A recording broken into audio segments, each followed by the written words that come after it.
Mercedes wasn't about features. It was about confidence. About knowing this car was built to outlive trends, rivals, and sometimes even its owner. But today, something feels different. People sit inside brand new Mercedes models and quietly ask the same question: why doesn't this feel special anymore? This isn't nostalgia talking. This isn't internet exaggeration.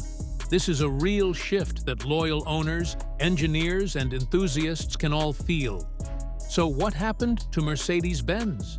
Why does a brand that once defined automotive luxury now struggle to feel premium, especially in its modern cars? This is the story of how Mercedes didn't suddenly fail, but slowly drifted away from what once made it untouchable.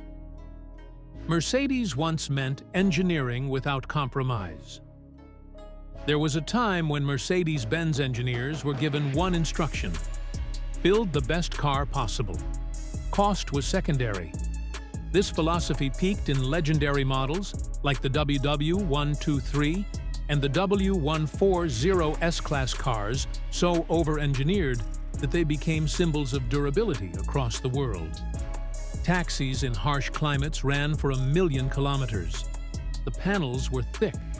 Luxury wasn't about screens, it was about trust.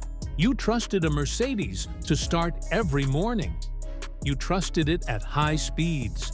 You trusted it to protect you in an accident. That trust became the brand's greatest asset. And once you experience that kind of engineering-first mindset, anything less feels noticeable even decades later. The shift from engineering first to built to a price modern Mercedes-Benz vehicles are not worse by accident. They are different by design. For most of its history, Mercedes followed a simple philosophy: build the best car possible, then figure out how to sell it. Engineers led decisions. Accountants followed. Cars were often overbuilt, sometimes inefficient, and occasionally unprofitable, but they earned something far more valuable: trust. That balance changed. As competition intensified and margins tightened, Mercedes quietly adopted a new internal logic. Older Mercedes interiors felt like handcrafted furniture: solid, calm, reassuring. Modern ones often feel like consumer electronics, visually advanced, but emotionally lightweight. This doesn't make today's Mercedes bad cars. Many are fast, comfortable, and technologically impressive. But luxury isn't about competence, it's about character. And when a brand built on over-engineering begins optimizing for cost, something invisible is lost. In the luxury world, that loss isn't gradual, it's cumulative. And eventually, it becomes irreversible. Brand dilution. When the star became too common. Once, the Mercedes-Benz badge meant arrival. It wasn't just transportation, it was a signal of success, of achievement, of having crossed a certain invisible line in life. Mercedes understood this power and guarded it carefully. Then came expansion. Today, Mercedes sells more than 30 different models globally. Compact hatchbacks, entry-level sedans, small crossovers, fleet vehicles, ride-share-friendly cars. Luxury is aspirational by nature. It requires scarcity, real or perceived. By chasing volume, Mercedes traded mystique for market share. The result wasn't immediate collapse, it was erosion. And erosion is dangerous precisely because it's slow, silent, and easy to justify, until the brand wakes up one day and realizes it no longer feels rare. Screen-heavy luxury versus tactile luxury. Modern Mercedes interiors are dominated by glass. Massive displays, curved panels, ambient lighting that pulses and glows. At first glance, it's impressive and sometimes breathtaking. It photographs well. It sells well. But luxury has never been about first impressions alone. True luxury reveals itself over time through touch, weight, texture, and ease.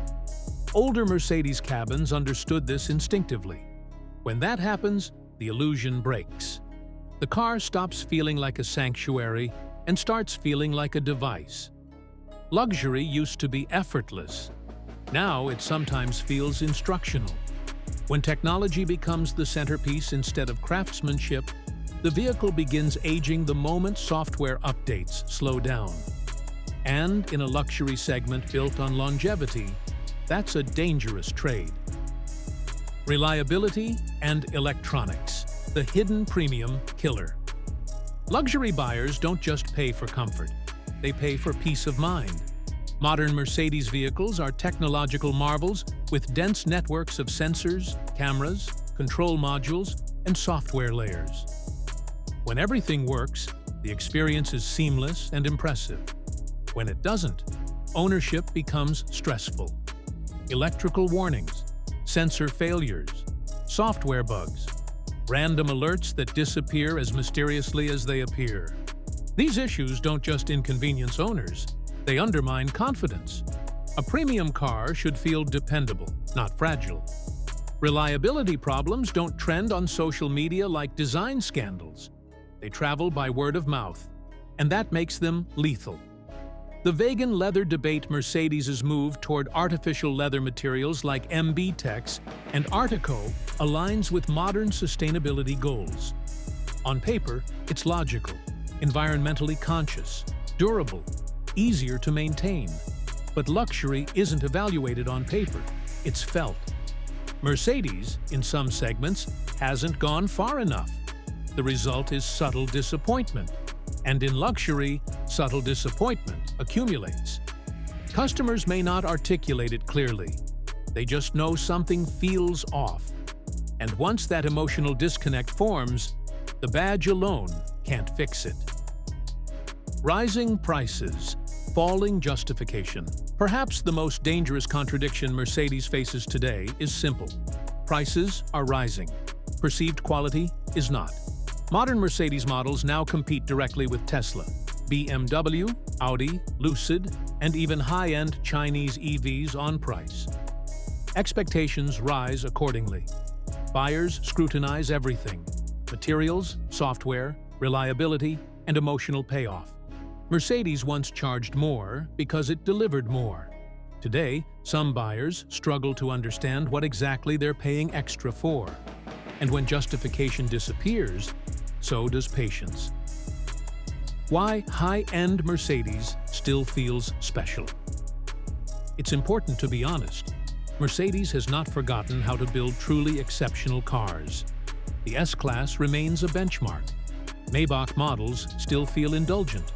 Top-tier AMG vehicles deliver engineering depth, material quality, and emotional intensity that few rivals can match.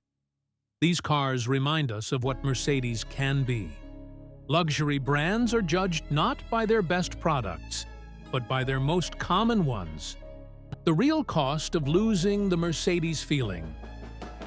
Mercedes didn't fail overnight. It is optimized. It expanded. It compromised carefully, strategically, and profitably. But luxury brands don't survive on efficiency alone. They survive on emotion, on trust, on the feeling that something was built with conviction, not calculation. People don't miss old Mercedes because they were flawless. They miss them because they felt honest. Honest engineering, honest materials, honest weight. Once that feeling fades, rebuilding it is incredibly hard. You can redesign cars, you can update software, you can adjust pricing, but you cannot easily restore belief. And in the end, belief is the most valuable thing Mercedes ever built. Can Mercedes regain its premium soul? Yes, but only if it makes a choice.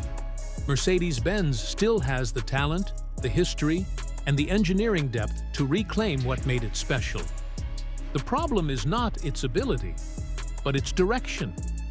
That means accepting fewer models, clearer hierarchy, and stronger differentiation between entry-level and flagship vehicles. It means protecting the meaning of the three-pointed star, even if that means selling fewer cars. Mercedes cannot be everything to everyone.